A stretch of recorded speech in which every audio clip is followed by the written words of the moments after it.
Uh, can all trees be styled as Christmas trees? You got it. Okay, this is important. So, yeah, all right. But first review, so no trees in the review, but then I'll see what I can do. All right, so look at me all set up. I'm learning here. All right. Was there anything? Oh, I posted the 9.1 and 9.2 assignments on WebAssign. I think I made them due next Friday, the 4th at midnight. So assignments for 9.1 and 9.2 due Friday, December 4th at 11:59 p.m., which is when everything is due for us. Pretty sure. Okay. I think what you'll find is that it's pretty fun, right? Cycles and circuits, and especially trees today. It's like, hey, that's all there is to it, huh? Okay. All right. Anything? Oh, the results of the poll. We are not having another test. So from the poll,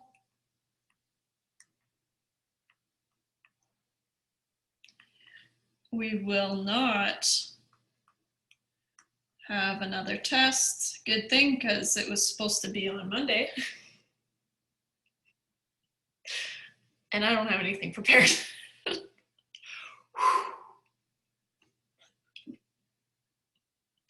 I would have pulled it off, so I always do. We will not have another test until the final exam.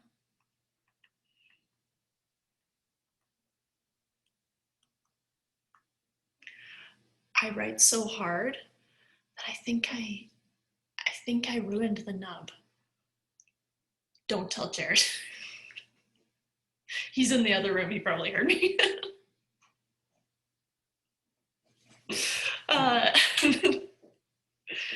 Is it normal? I think I write way too hard. Oh. I'm not going to do that now, but thank you. I'll check it out. So no more tests, just a couple of assignments, right? 9.1, 9.2, and then for Boolean algebra, just tear my pen apart. Next week, and then we'll be done. Just like that. Easy peasy, lemon squeezy. All right, so for a quick review, it was just on Monday, so I'm not gonna do much, right? But we talked about ways to solve Hamiltonian cycles.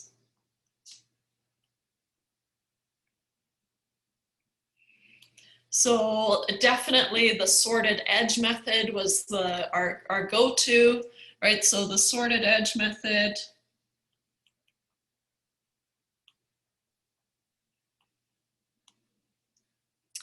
The nearest neighbor, right? The nearest neighbor approach we found had a tendency to leave out some vertices, right, or more.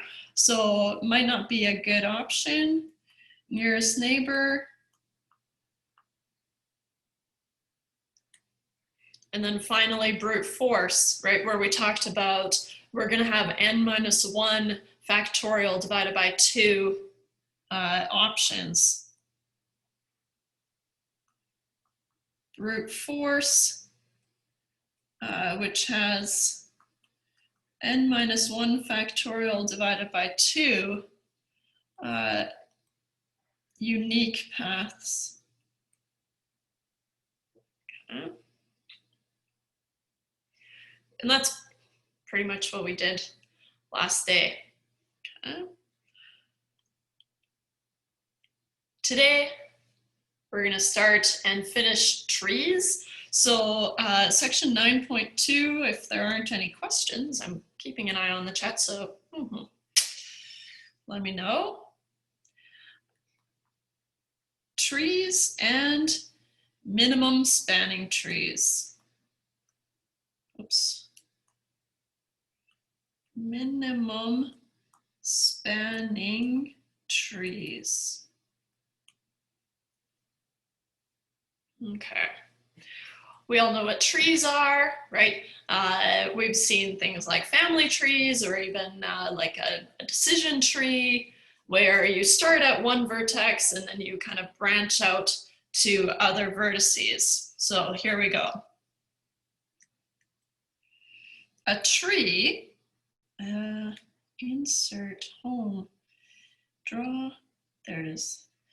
A tree is a graph.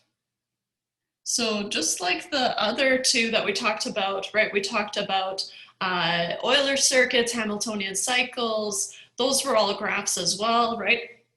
So a tree is a graph that is connected and has no circuits, right? So they're very much related, except now you can't have any circuits. So is a graph that is connected, which means you're able to reach all the vertices, right? Some way, somehow you're able to reach all the vertices. So a tree is a graph that is connected. Oh.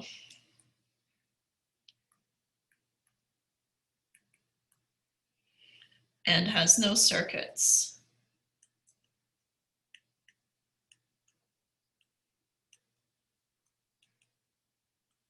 Okay. For example, something like this. Whee!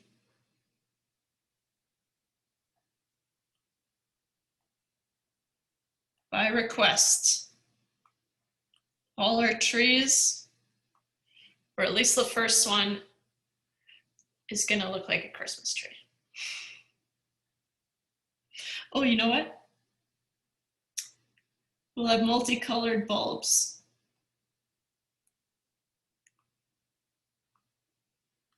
Vertices.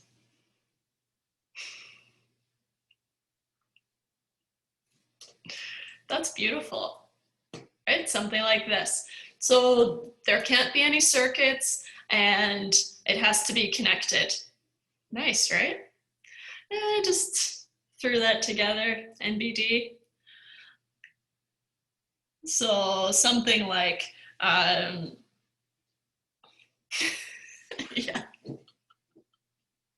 just oozing talent. Yeah, I can't do that for all our trees. That's going to be really hard. So for example, a family tree.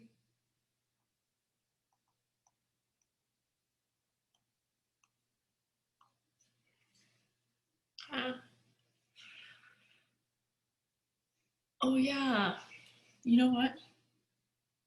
It should be kind of a glow on top. How about that? Okay. So if it's connected, thank you. If it's connected, but there's no circuits, right? It means that there's exactly one path to each vertex. So in a tree, there we go, in a tree, there's always exactly one path. There is always exactly one path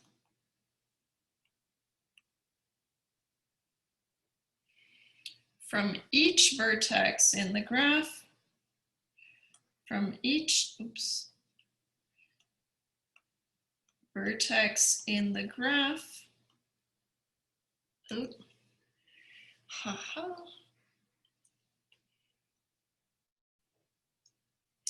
To any other vertex in the graph.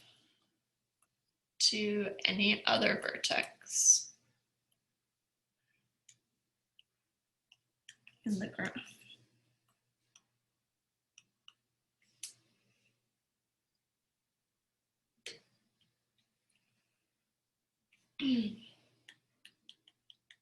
So knowing that definition, right,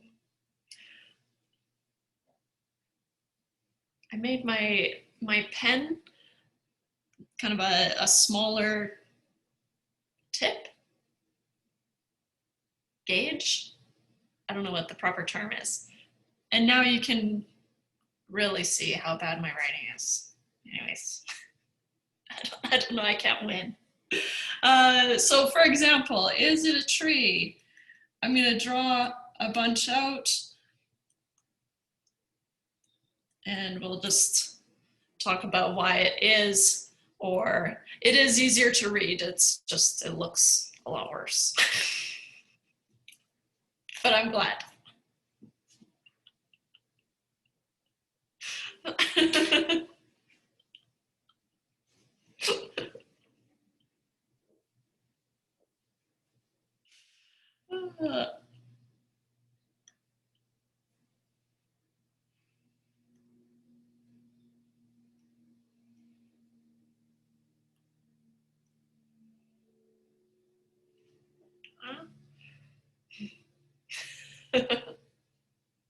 Maybe we'll have a tiny bit of bad writing.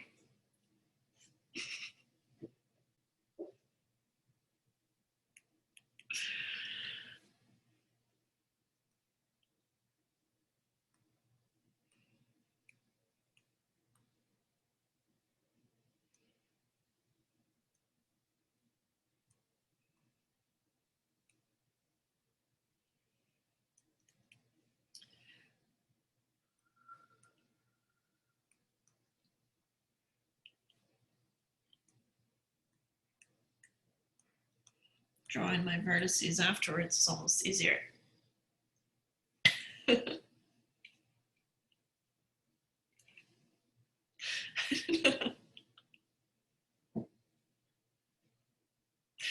don't like this family tree?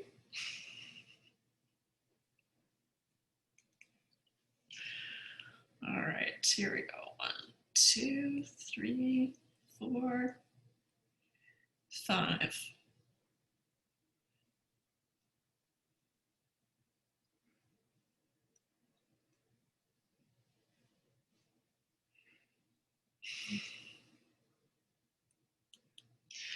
Yeah, it's pretty bad when you look back at your own writing and you're like, what happened here?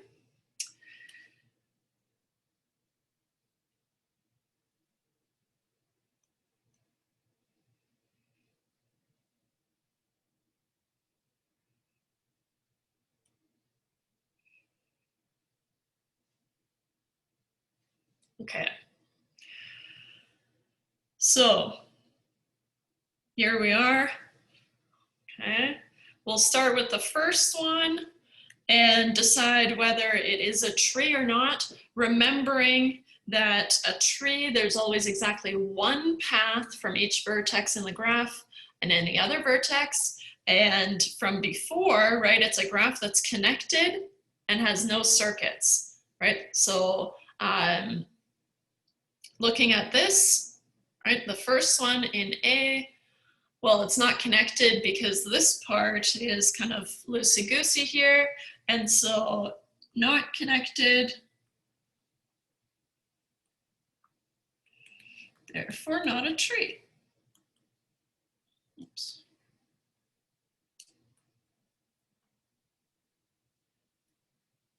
Oh.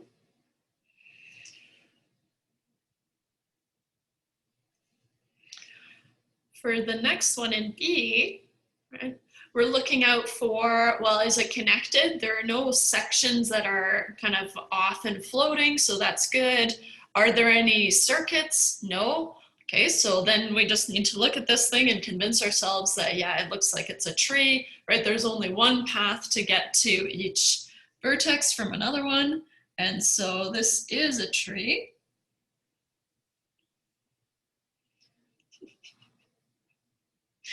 Oh, is this the family tree you didn't like, Ashley?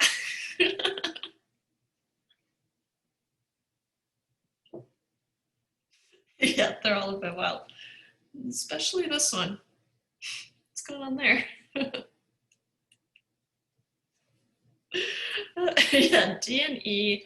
Well, luckily can't be trees. So here, C, we see that it is a tree. All the sections are connected. There are no circuits. It looks like what we expect a tree to look like.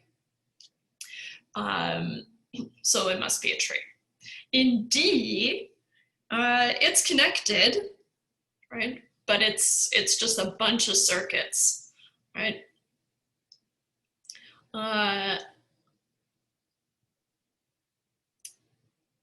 Oh yeah, so in this one here, what did it say? There's always exactly one path from each vertex in the graph to any other vertex. So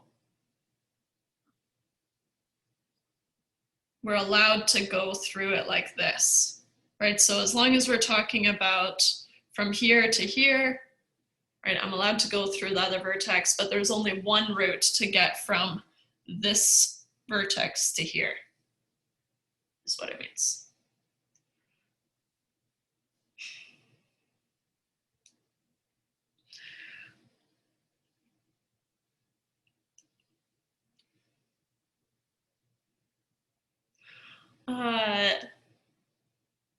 It's gonna sound weird, but who's James Holden? I don't know.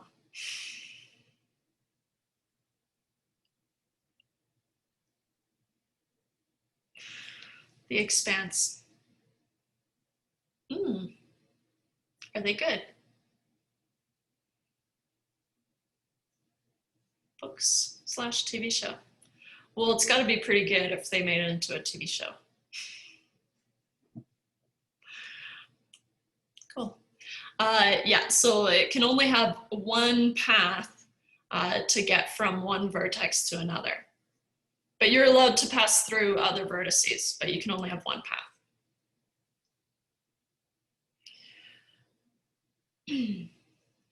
So D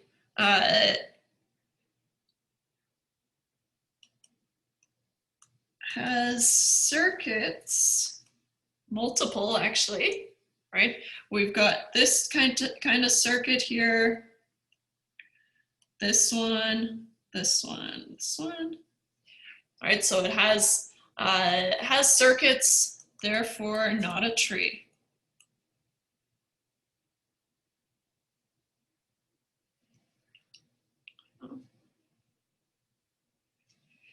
Oh. Very interesting. James Holden is the only child born to 8 parents as part of a genetic collective. Very interesting. Sounds like a Blacklist episode.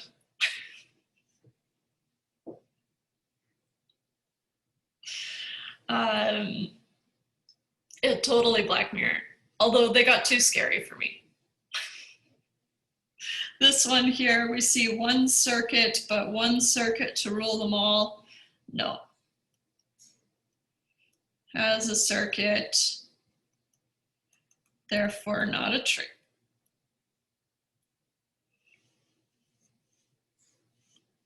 Okay.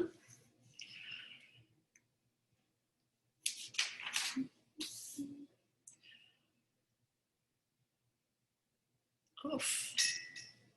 Hey, they all hate each other? That's not cool. It's the future. What's the point of moving to Mars if you hate each other?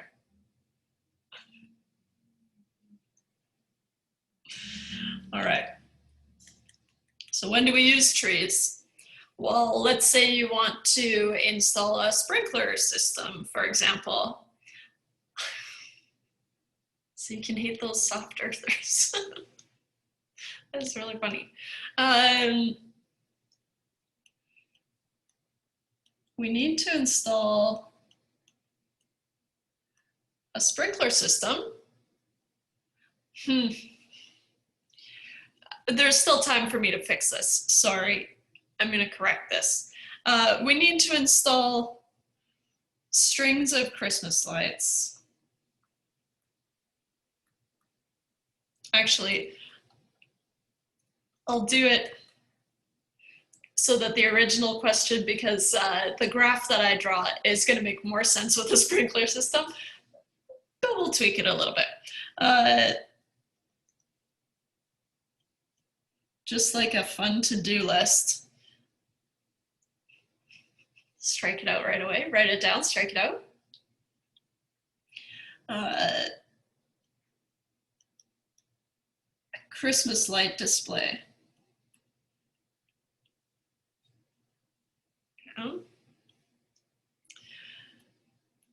It'll still kind of work, I guess. Christmas tree system. Yeah, I went with Christmas lights because they actually have to be connected.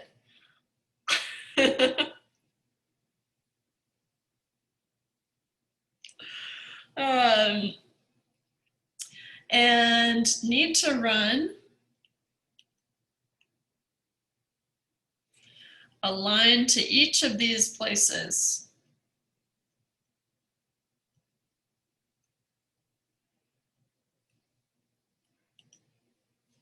Okay. So we start here at the main faucet, or let's say plug-in.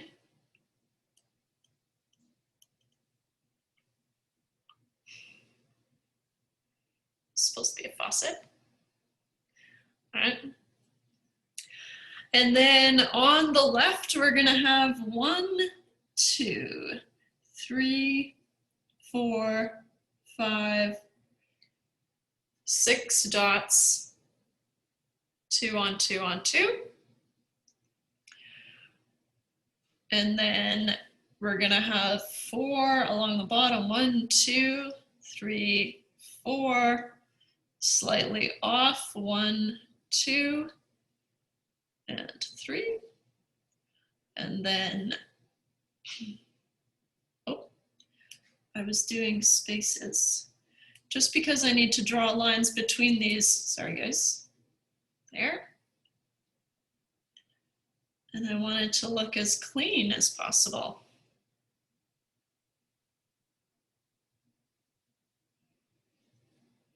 You've got some sort of system, whether they are little Christmas trees,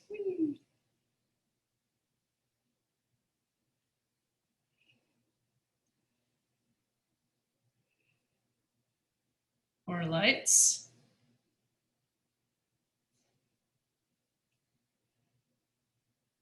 Doesn't matter.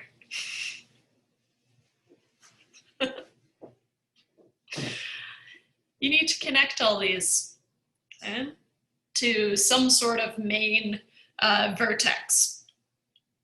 All right. Okay, so, well, one option would be you run an individual line to each of these, right? So one solution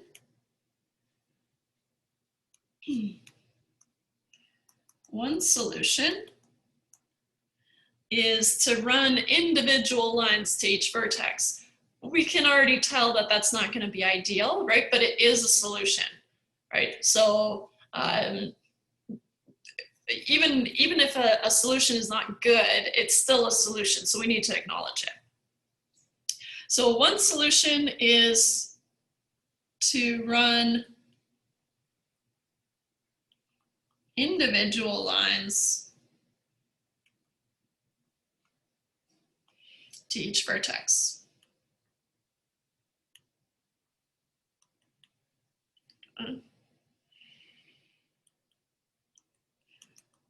This is often not the best solution or most efficient solution. So this is often not the most efficient solution.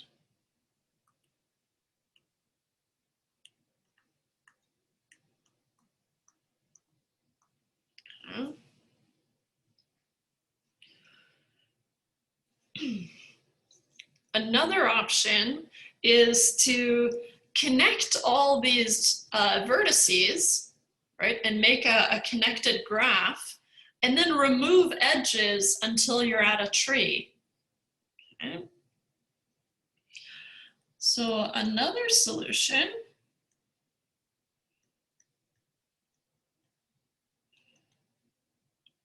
is to connect all vertices,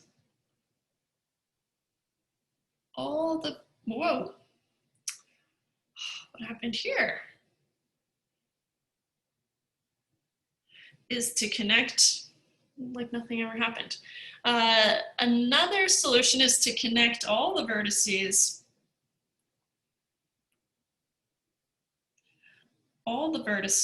and then remove edges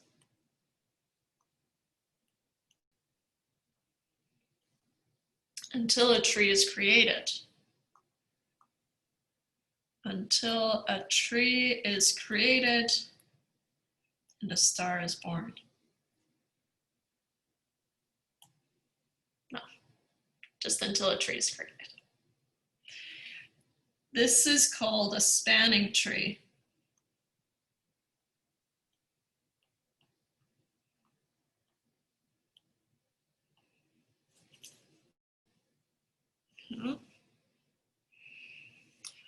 So what we can do, right, is we can connect all these dots and make just a connected graph with circuits. We're allowing circuits, whatever, as long as everything is connected, then that's where we start. And then we remove edges as we go.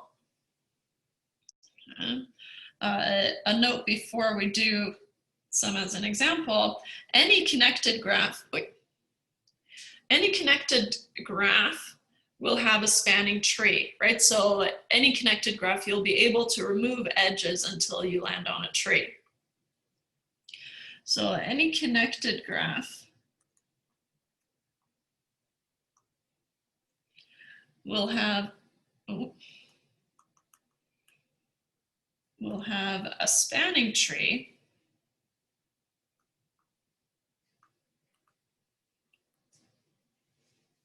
Oops.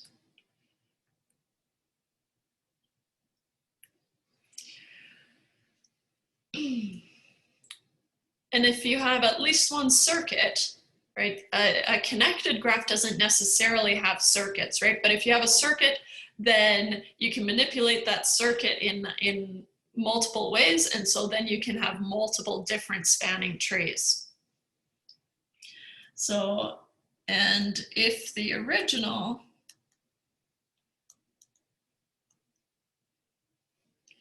graph has at least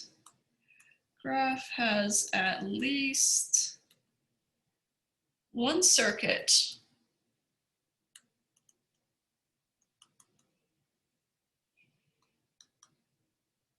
then it will have several different spanning trees. It will have several different spanning trees.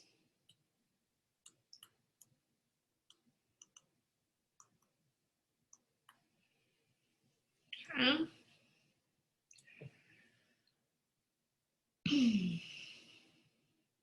So what I'm gonna do, and it kind of depends on how you want to do it if you're drawing it on your own. What I'll do, because I have the ability to erase stuff, maybe you can just kind of put lines through it as you eliminate them. But to make a connected graph, right, we connect all the vertices. And so what I'm gonna do here is I'm just gonna copy this graph out again. Gives you time to copy it out too. 1, 2, 3, 4, 5, 6. 2, 3, 4. 1, 2, and 3. Oh, I did it again.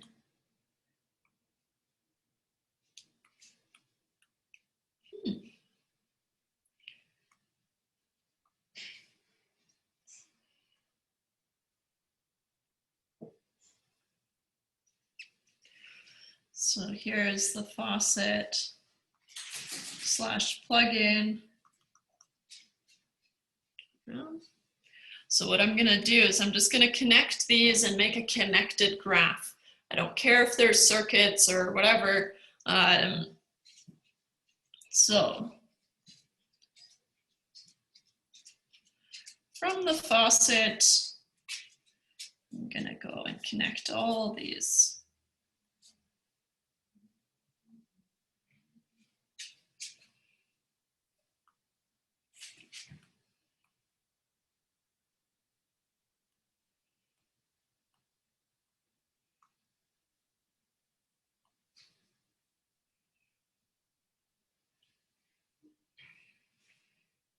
To be a connected graph, you don't actually need that last line, but it's going to help if we want to kind of lob off some of these sections. Oh, I'm missing 2 lines there. Oh.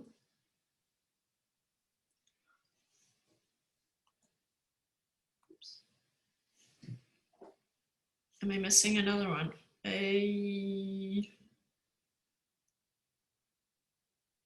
it looks like I added one. 1, 2, 3, 1, 2, 3, 1, 2, 3, 4. Top, yeah, thank you.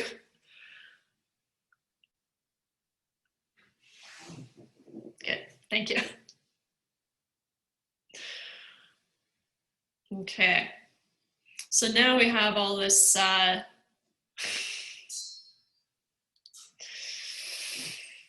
Ashley.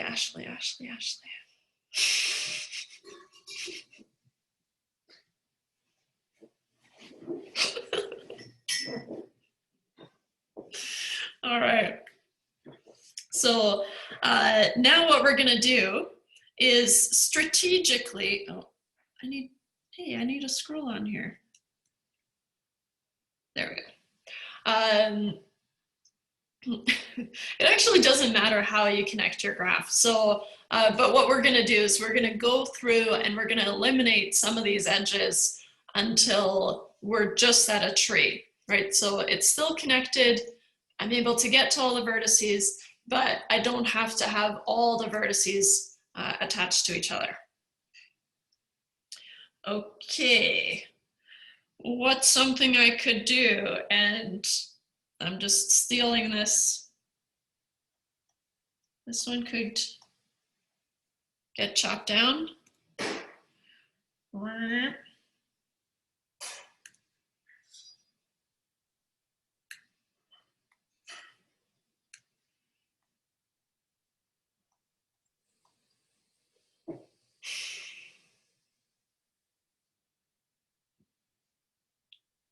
Pretty good.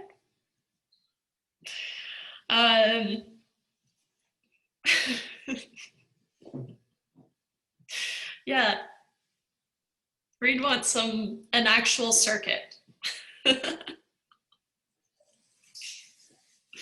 Oh, those resistors. Yeah, so we can chop down the tree. All dem ohms. All right, so, oh, hey, I can pick different colors. That's great. Don't sound so surprised, Emily. I can eliminate these, right? These two, and because then I would be connecting each of the vertices. I can't remove any others from this section of the graph.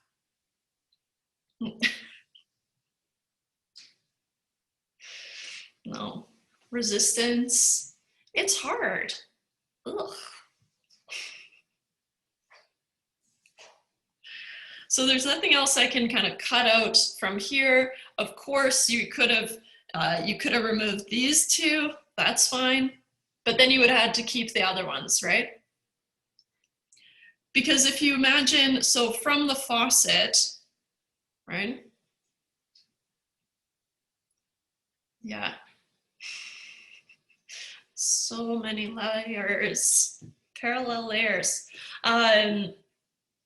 So here, right, imagine you're running something from the faucet And so it has to reach each of the vertices. So you don't want to cut off both of these, for example, right? These two, because then these lower four have nowhere to get water from, right? Okay. Okay. So then let's imagine that we're also running water down this way. And like I said, you don't have to have water running down this way, but it might make it a little bit easier. It's an option, right? So now I can go through and, okay, so I've got water running here, sorry, electricity. So then I can use that to go here, here. I can, so here's something I could do. I could eliminate, oh, hey. I could eliminate these, right?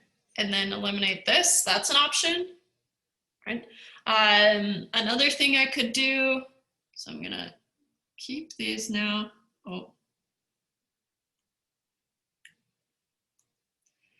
Another thing I could do is I could eliminate these connections, right?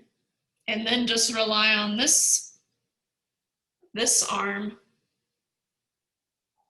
to supply water for the other ones, which means that, okay, I need to have a connection this way and this way to get to that vertex, and same with the other lower vertices here, 1, 2, 3.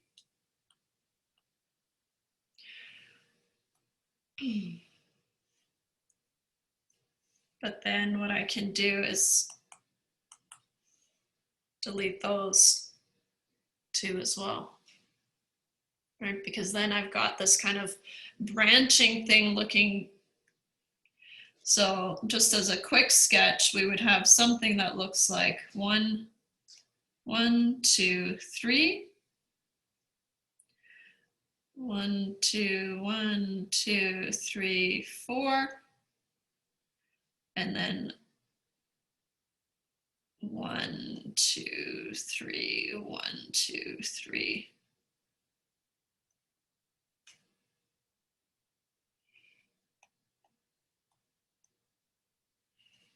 Right. It would look like this.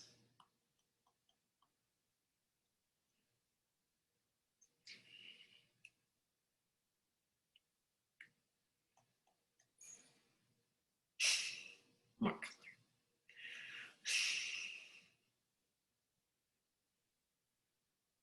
Yeah, exactly.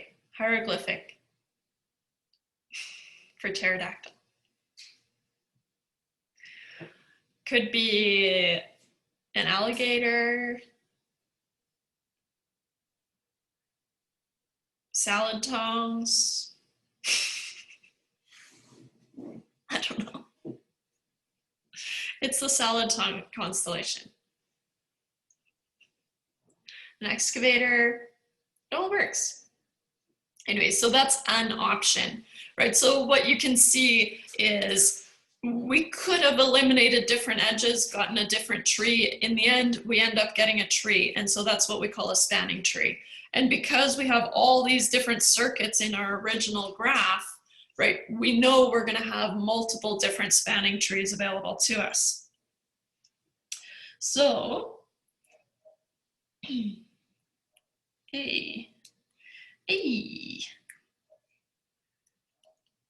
as another example,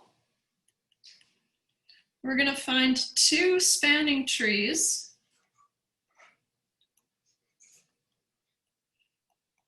for, and I'm going to draw the same graph just twice because it's easier to kind of eliminate values that way. It's going to be 3 triangles kind of put together like that. and we'll call it A, B, C, D, E, F, G. Okay.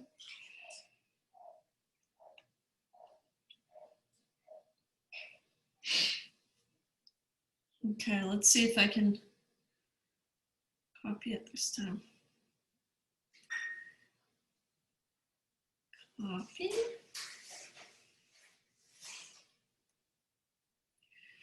Okay. Am I mastering this thing or what? Oh, never mind.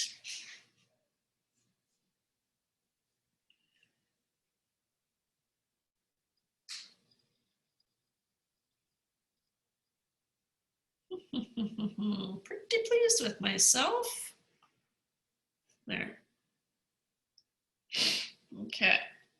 So first option we have, right, we see at least 3 circuits.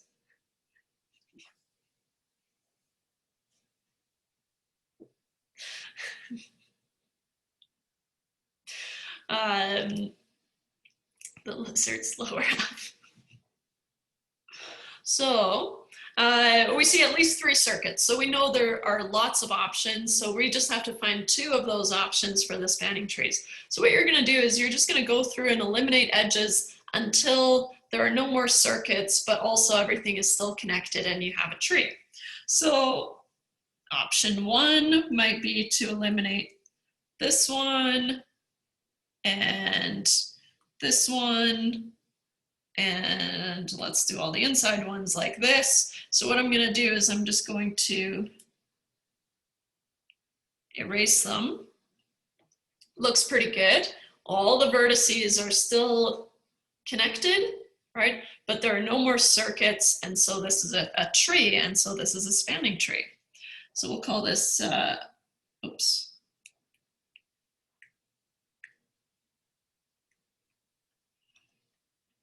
Option 1 and option 2. So now I can't do the same thing twice, right? But kind of a similar approach might be to eliminate this one. Okay, so I have to imagine, if you don't have an eraser, right, I have to imagine what my branches kind of look like. And then what if I do this one and this outside one? Okay, so I'm going to delete those, or I'm going to erase those and see where that puts me. It looks pretty good. Right? All the vertices are connected, but no more circuits. There are lots of other options that you could do.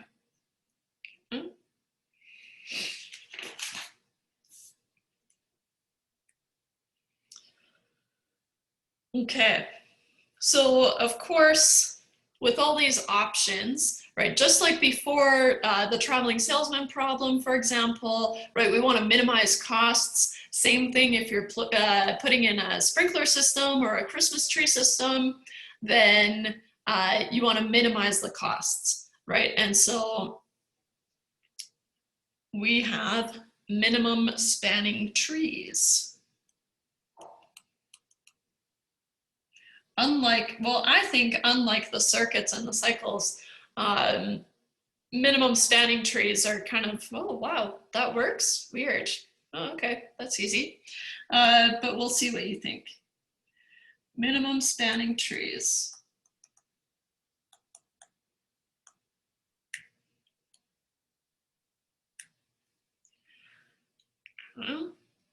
So a little forward, I guess. As we've seen, there are many possibilities for spanning trees.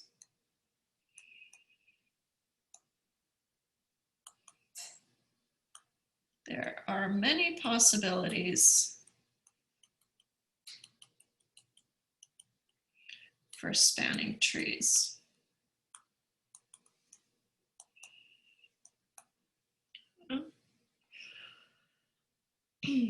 Sometimes there may be a cost associated with each edge.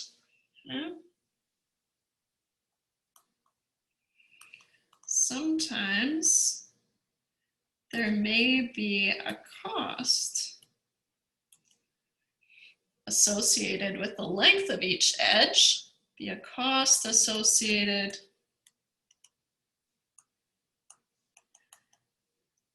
I'm not even going to say length necessarily, because it could be just, so think about building a subway line, right? You don't want to have circuits necessarily on a subway line, right? You want to hit all the vertices, but you don't want to kind of loop around. And so maybe there's a neighborhood that's way more expensive, so then you know, it might be more expensive to build there or something like that. So I'll just say with each edge, sometimes there may be a cost associated with each edge. Okay. Which we will call a weight.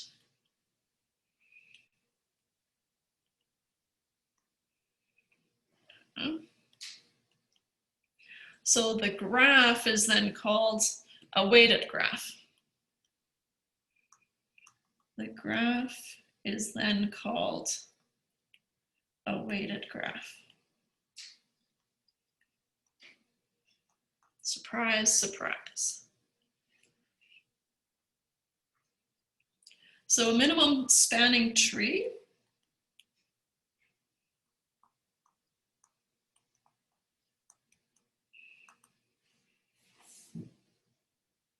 is, of course, a spanning tree where the sum of the edges or the weights is minimized. Okay. A spanning tree for which the sum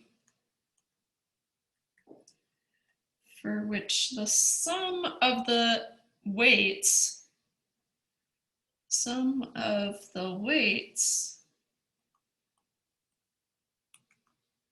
is a minimum.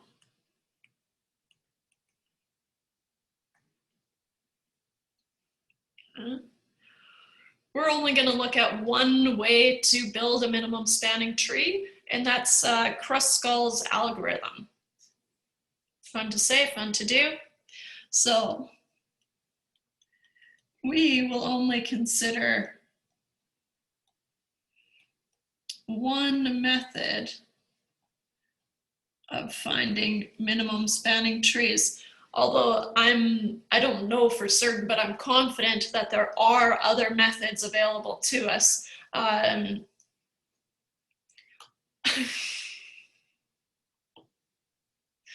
That is Kruskal's method. Actually, you're doing Kruskal's algorithm backwards because, well, spoiler alert, thanks, Zach. No, is you start and you pick the smallest edges and you just keep going. They don't even need to be connected. You just pick the smallest edges and just looking out for circuits and avoiding circuits until you have a tree, and then you're done. So, I mean, yeah, another method is probably just to remove the largest ones. Kruskal, crafty devil. Yeah, I'm sure he got his PhD from that, so we can all be bitter about that. Low-hanging fruit. It's out of our reach now.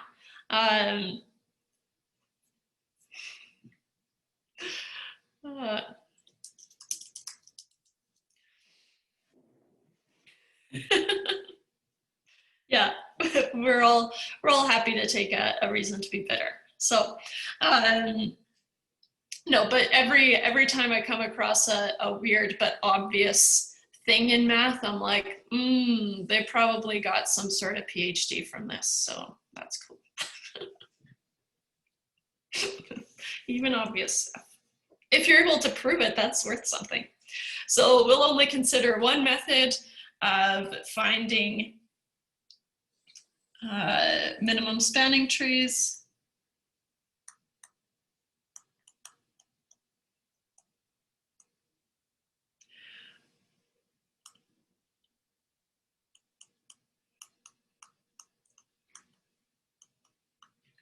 Kruskal's algorithm.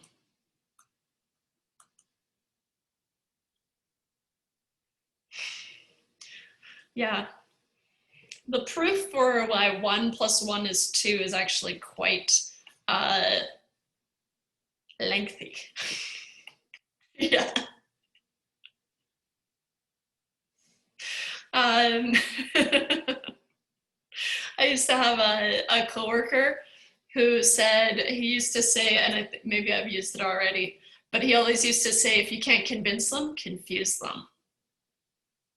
Always works.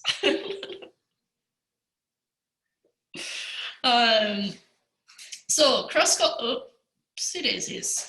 Kruskal's algorithm.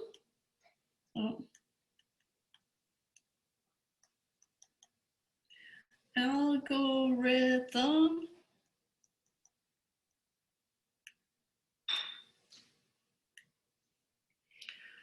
says that to construct a minimum spanning tree,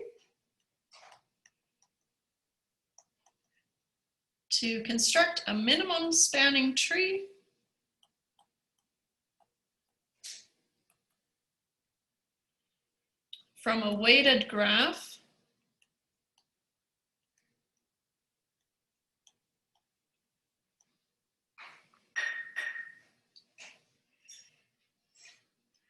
oh yeah. Is it a pretty long proof, Michael? I just feel like someone showed it to me before. It's a single image. I'm going there.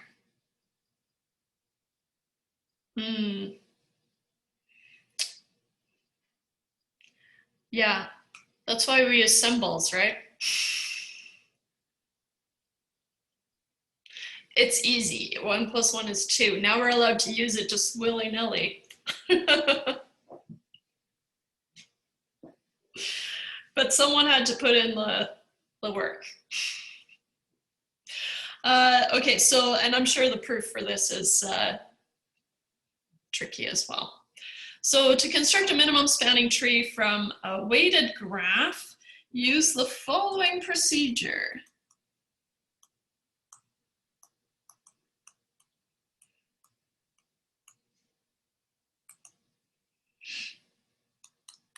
One,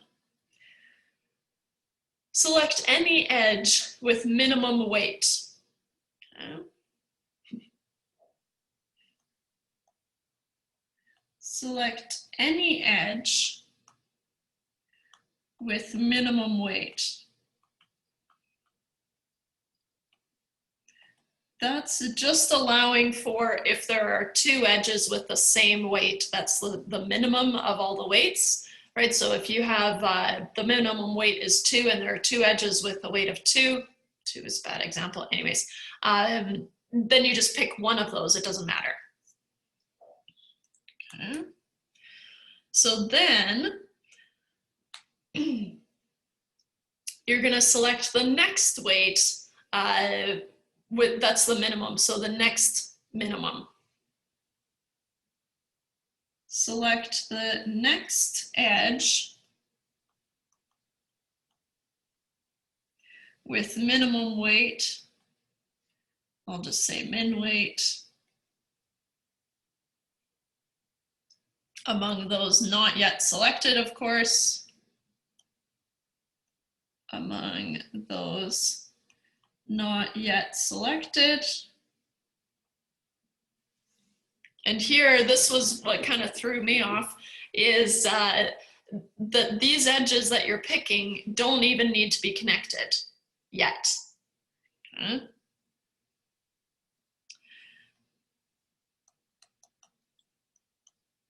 Edges selected don't need to be connected yet. Eventually they will be, otherwise it's not a tree, otherwise you're not done, right? But that kind of threw me for a loop, so I'm making a note of it here. And then continue to choose edges.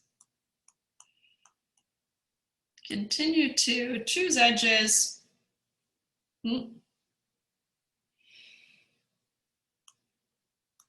Oops.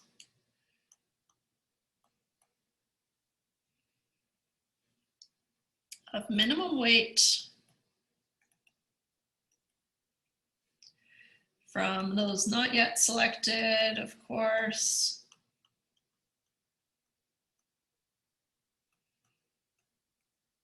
Okay. But make sure that you're not making any circuits. Okay? But make sure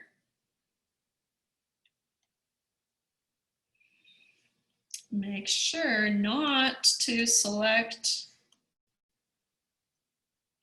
an edge or any edge that forms a circuit.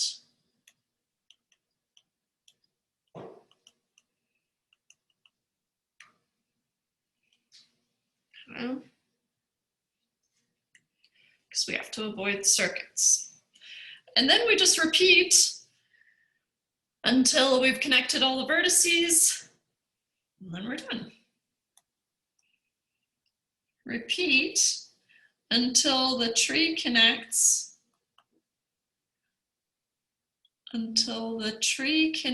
all the vertices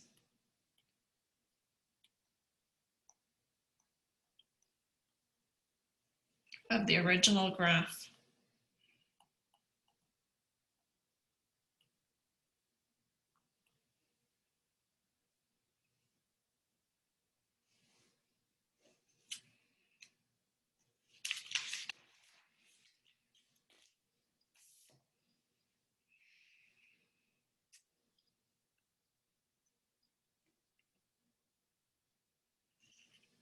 Okay, so let's do an example. It is just as fun as it sounds. So here we go. First, we got to draw the graph, of course.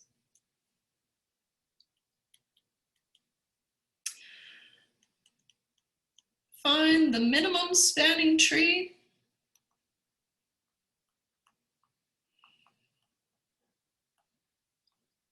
Oops. Tree of, okay, here we go. A, B, C, D, E, F, G. And they are connected with the following weights. A to B has a weight of 1. B to G has a weight of 2.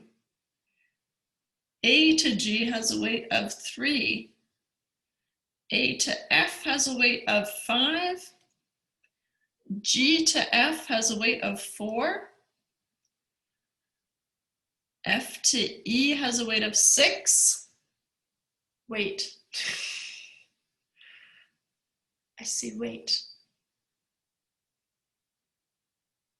The triangle ABG is not possible. In a tree, no. What do you mean? It's just going to be a graph, and then we're going to make a tree. B would be laying on the line between A and G.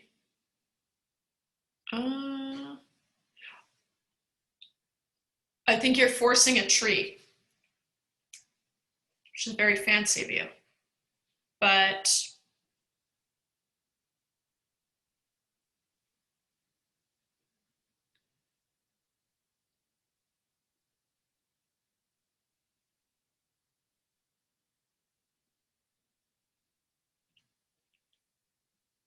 oh, well, I didn't draw it to scale.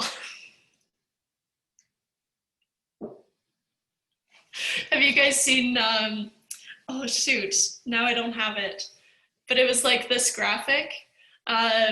It's a meme, I'll post it on the Moodle. I'll post it on the Moodle. It's worth it, but it'll have to be after class. If I was on my iPad, I would have pulled it up. Anyways, stay tuned. Oh, you don't like that, huh? 1, 2, 3. Those are just the weights. I know it's pretty bad, isn't it? But here we are. Okay, B to C. Get ready for some more that's going to irk you a little bit. B to C, weight of 3. C to G, weight of 7.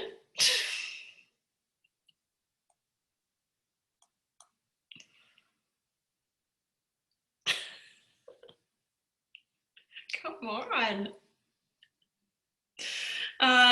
C to D, a weight of 4. E to D has a weight of 5, and G to E has a weight of 9.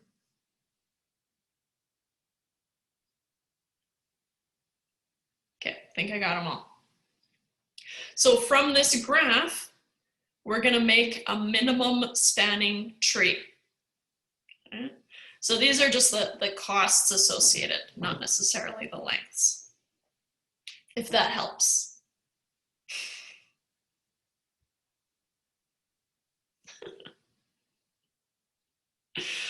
That's all right. Okay, so the steps are pretty fun. Select any edge with minimum weight. So minimum weight here would be 1, it looks like, right? I'm just kind of scanning here. 1, 2, 3, blah, blah, blah. Okay. So my first selection here is this one here, and I'll just kind of number them as I go, because that way I can go back if I need to. So that's a connection that I'm selecting. Okay. Then step 2 says, select the next edge with minimum weight among those not yet selected. So remember, I don't need to connect to A or B here. I can just pick, it just happens to be connected to B, right? When I look for my minimum edges here, it's the 2, and there's no competition or anything. So I'm going to pick this 2, that's my second one that I'm selecting, and just keep track. So now I've connected A, B, and G. Okay. I still need to connect the other 4. Connect 4. So now I have to keep picking edges with minimum weights until they're all connected, but I have to avoid circuits, right? And so here, let's see here, can't do this one, right? Because that 3 would take me back and make a circuit, and then I don't have a tree anymore, right? I can't do that one. But the next one I would pick would be a weight of 3, right? And so, okay.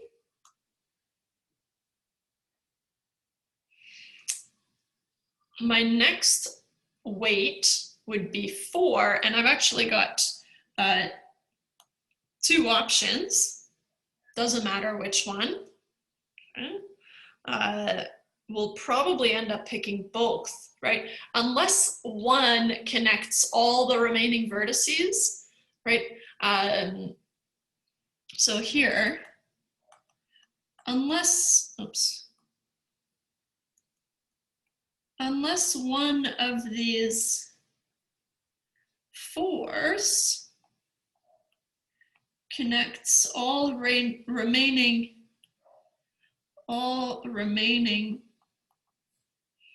vertices, we will select both, right? In some sort of order that doesn't matter.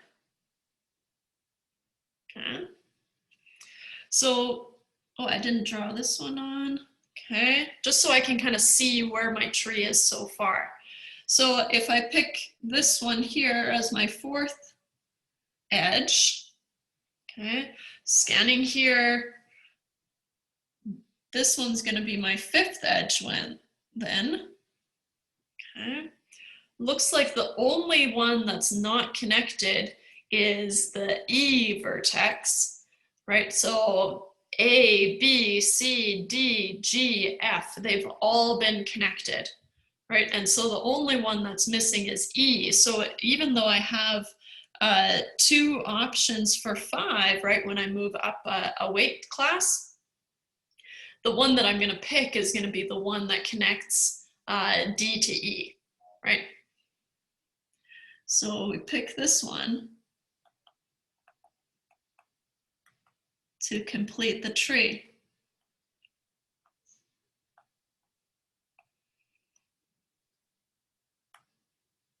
And that's my 6th choice.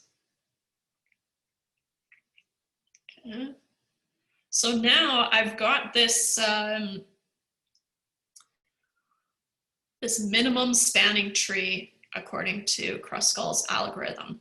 So of course, another thing we might want to answer is, well, what's the minimum cost of this tree, right? So if the weight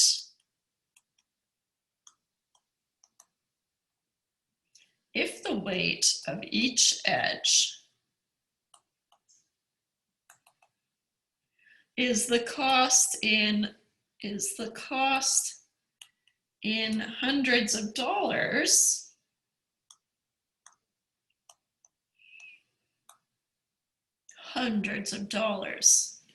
what is the minimum cost? What is the minimum cost? Okay. So now all we need to do is we just need to go through and add up the edges that we picked, and then that would be our total cost. So of course, a minimum spanning tree would minimize the cost. So the cost is going to be 1 plus 2 plus 3 plus 4 plus 4 plus 5.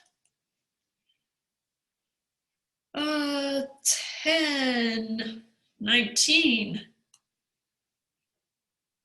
Okay. So then the minimum cost is going to be $1,900, which is $1,900.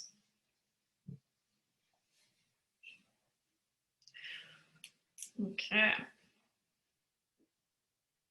Good.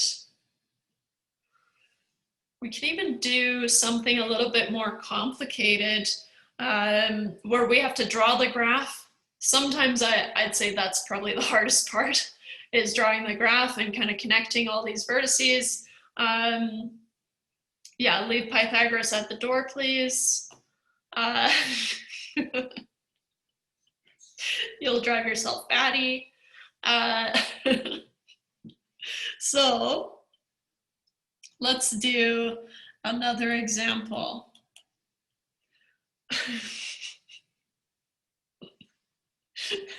Him and his beans. Wait, is there something I don't know about Pythagoras' beans?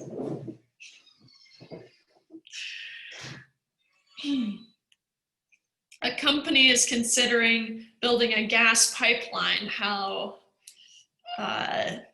risque of a question is this? Oh, no beans allowed. A company is considering building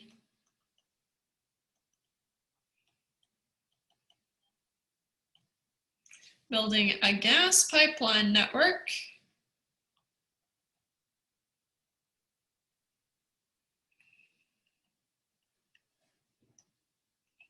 to connect 7 wells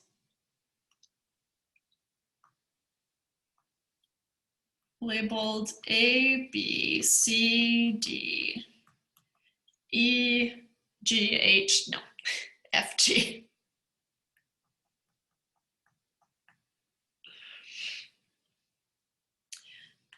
To a processing plant H.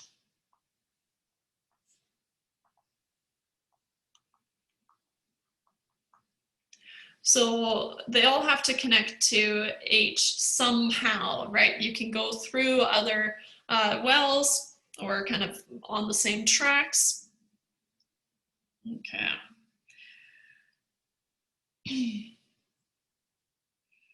The possible routes.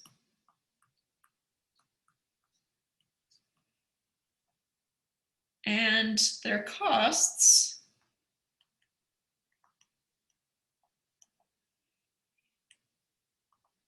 And here, the cost was a little bit weird because it actually said hundreds of thousands of dollars. And we'll come back to that and I'll get your opinion on it because I'm kind of like, hundreds of thousands of dollars. Isn't that just like a thing you say? Hundreds of thousands of dollars. I'm not sure it's a unit. Because what would you multiply by? 100,000? But that's not 100. Anyways. Yeah, 100,000. Yeah, anyways, so I'm just leaving out the units and we'll leave them, maybe we'll say in millions of dollars, but I can't remember what the answer is, so maybe hundreds of thousands is millions. Anyways, I looked it up. Yeah, hundreds of thousands of dollars was the units that they had, and I'm kind of like, what would it be though? You'll see, you'll see. If the answer is 115, I can't remember what they said. Oh, shoot. Anyways. Yeah. Well, yeah, so multiply by 100,000. But then I think, let me grab it. BRB. I'm back. That's what I thought. So then I'm like, okay, fine.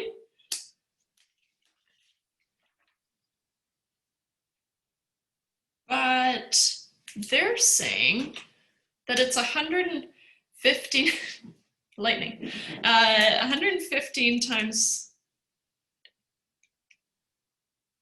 yeah, so they're saying the total would be 115,000. Anyways, I do want to discuss this, but let's just solve the problem. I know, weird, right? Yeah, there's got to be some sort of typo. Anyways, feels good that I didn't completely miss the mark. All right, the best bookshelf, the floor. So, okay, so here are the different connections that we have to choose from, right? And then we're just going to pick the minimums. It might be harder long run, but you could just select from this list. Okay, so oh, what board game is that? Power Grid. Yeah, that sounds like a minimum spanning trees.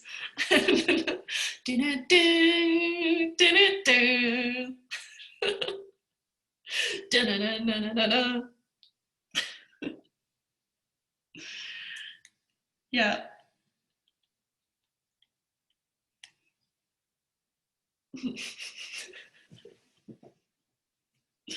So the pipeline and its cost, the pipeline connecting A to B would have a cost of 23. A to D would have a cost of 19. A to E would have a cost of 17.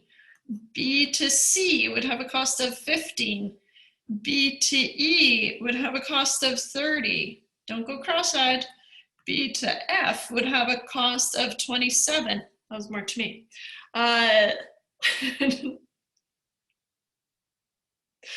Oh, yeah, that sounds a lot like it should be called Kruskal's game.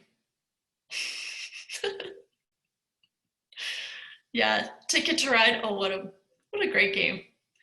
We have this game, oh shoot, what's it called? Scotland Yard. You guys played Scotland Yard? Oh, fun. Hey, we get to see all the games? Tell me that's a real background, Michael.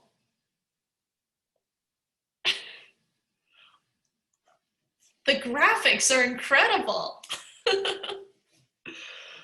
Hey, that's what we should do for the final exam. We should just play a game.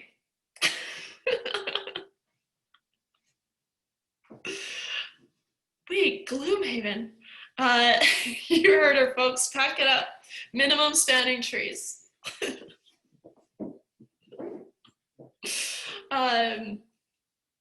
Yeah, anyways, Scotland Yard is kind of similar. There's a cost associated to traveling.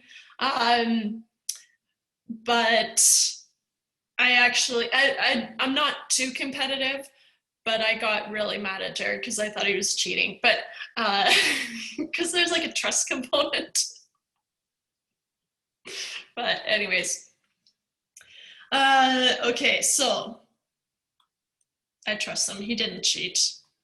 We were playing with his parents though, so we all were mad at him. Not great for games if you get mad at someone. All right. C to G has a cost, so this is the pipeline and the cost continues. C to G has a cost of 10. D to E has a cost of 14. D to F has a cost of 20. Cast. E to H has a cost of 28. F to G has a cost of 11, and F to H has a cost of 35.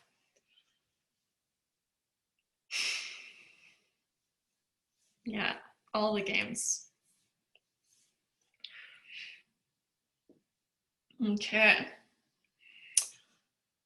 So, like I said, you could probably go through just this list, this table, and pick out your minimum edges and kind of go from there. Probably you'd have to keep track of which of the vertices you've hit already. So I would say kind of long run, you're better off just mapping these out, right? So the question is, what pipelines do you suggest be built?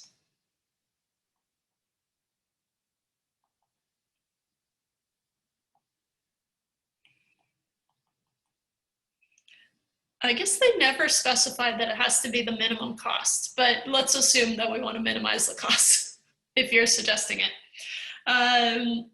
Suggest be built, and what is the cost? And what is the total cost? Okay.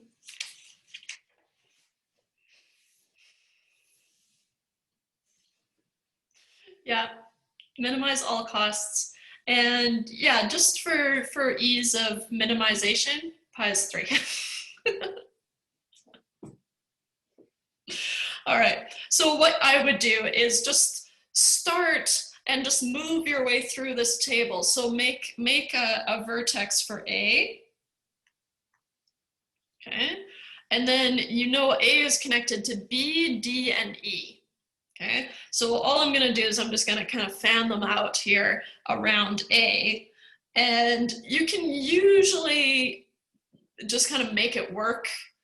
So it doesn't have to look necessarily like this, but one option is to map it out and kind of make it look like B, D,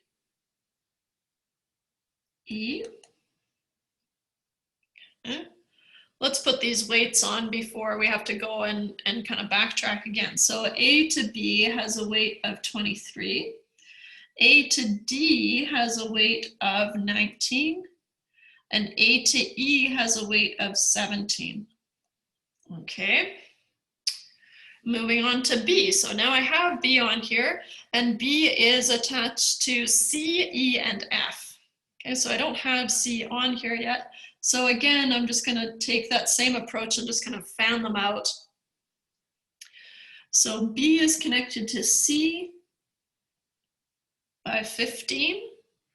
B and E are actually both on here. So I'm just going to railroad this whole thing and go B to E has a weight of 30.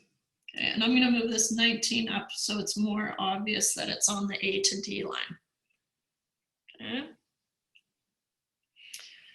So B to E, B to F, I need to put F on here, and it's kind of coming off of B, so let's put it kind of there, 27, okay. C is going to be connected to G. Let's put G over here. It's not on there yet. Oopsies.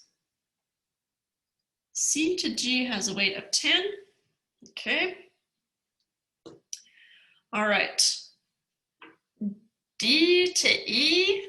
Okay. All roads lead to E, especially in my name.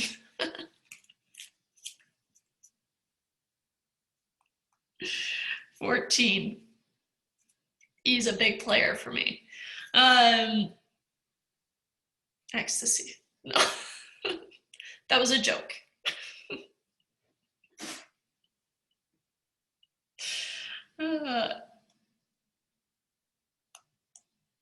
D to F. Oh, yeah, D to F is 20. Yeah, I would say probably drawing it out is going to make it a lot easier. It is hard to draw them out. You can do it from just the table, like I said, but you'd have to make sure that all your vertices are attached. All right, but you could.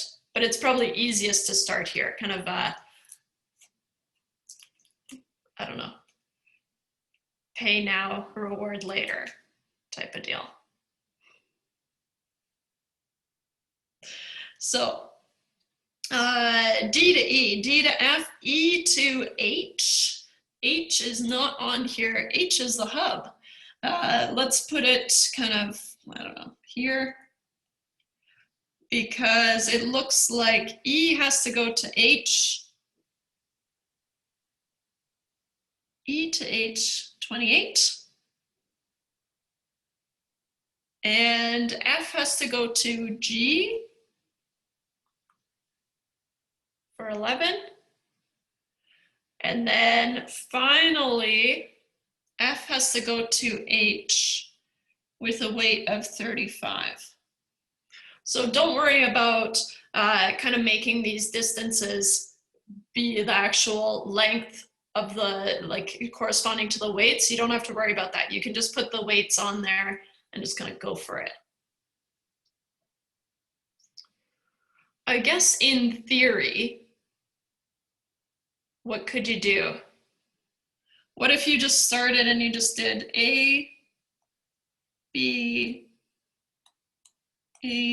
C, D, E, F, and then let's do G and H.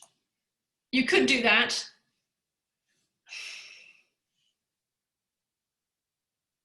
Yeah, so don't worry. I'm not going to copy and paste it. That would be cheating. So, but another option is you could kind of start with something like this, right? And then just kind of go and let's see if it would work. A to B is 23. A to D is 19. A to E. Hey, it's working. So far, so good. So you could go through and draw it like that if you wanted to, right? You don't have to draw the dots as you go. As predicted, I am deleting this one. There, that was just an option.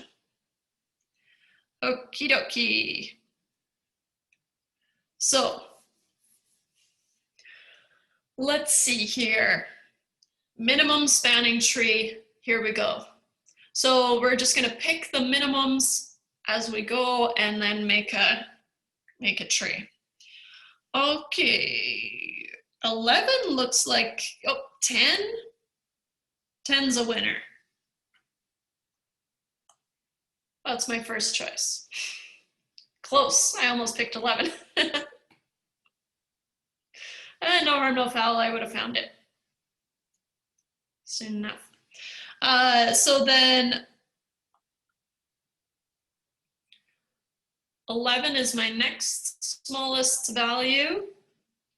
I'll say 14 looks like my third choice. So I like to just number these as I go, the choices, because then it's easier to kind of follow. You don't have to, but it does make it easier. So from 14, it looks like we have 15. What I'm gonna do is I'm just gonna trace these just so I can kind of visualize my tree and see which vertices are still missing. 1, 2, 3, 4. Okay.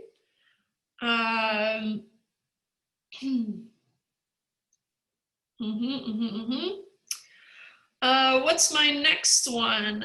From 15, so A and H are the only ones that are missing, right? So I need to catch those, and A, oops, to E is also my next minimum, which is my fifth choice. And then finally, I'm not gonna do 19, right? So I'm not gonna do 19 because that would make a circuit, right? I'm not gonna do 20 because again, I'm just connecting D and F, which I've already connected other ways. And then I'm not gonna do 23 because for the same reason, I have already touched A and B, so I don't need to connect the two because I'm already getting to A and B. So then 28 is how I'm gonna get to H, right?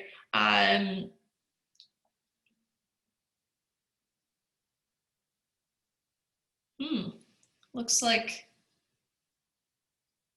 you got me. 14, 17. Oh yeah, I do need 20. Thanks, Riley. Whoops. Let's do a more subtle blue. Yes, I'm a natural blue. Then need H. Exactly.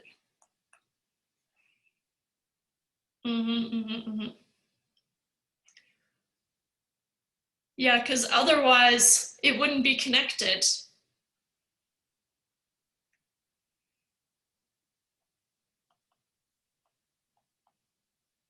To connect the graph. Otherwise, that logic is what we're using for the rest of them.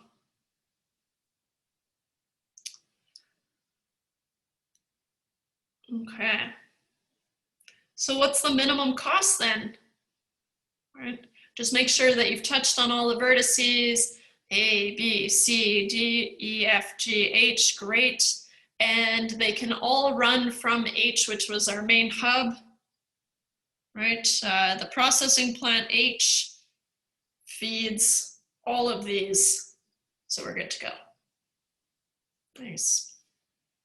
So then the minimum cost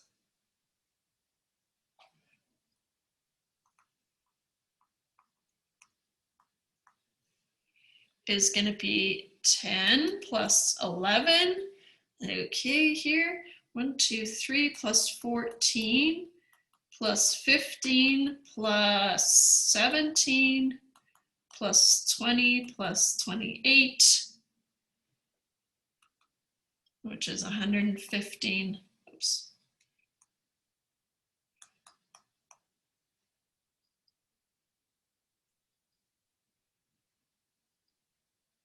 Good.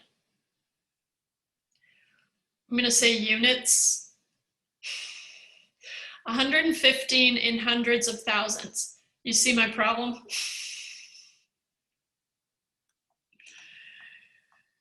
Hundreds of thousands was from the textbook, but then they said which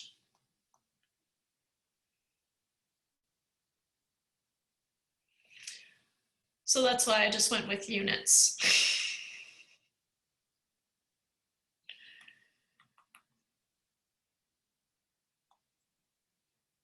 That was my fix. Units, what do I care? 1,500,000. Yeah, I think that's probably is all the zeros and ones that you could possibly need. It doesn't matter. Obviously, if you're working on an actual problem, you probably have a pretty good idea of what the cost units are. Yeah, just a dash of 5. Okay.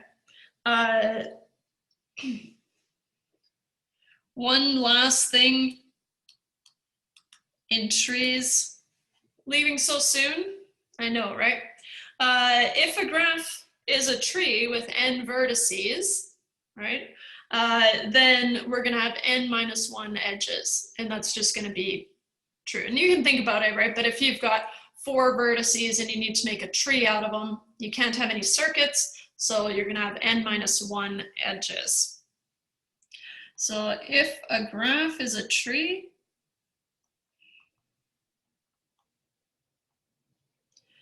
with n vertices, then the number of edges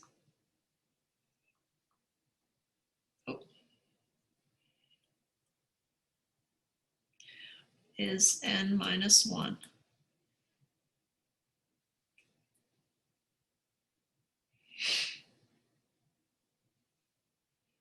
And that's trees. Feels good. Has a gaming component, cost component, aggravating Pythagoras component. It's got the trifecta, some might say. Lots of Christmas potential.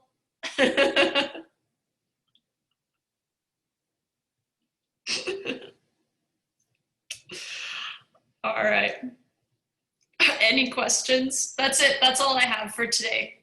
We'll do Boolean algebra next week. And honestly, I don't know what it is yet. So just stay tuned, okay? I have to study really hard.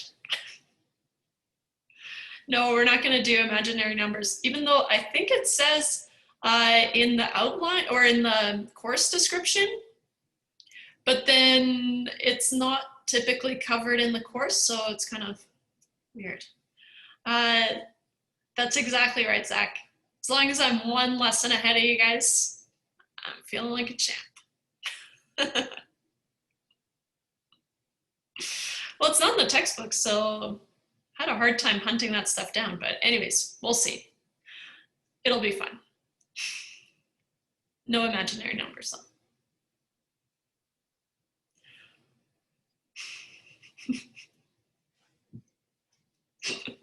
Never ending. Yeah, well, it's pretty accurate. I guess I should stop the recording.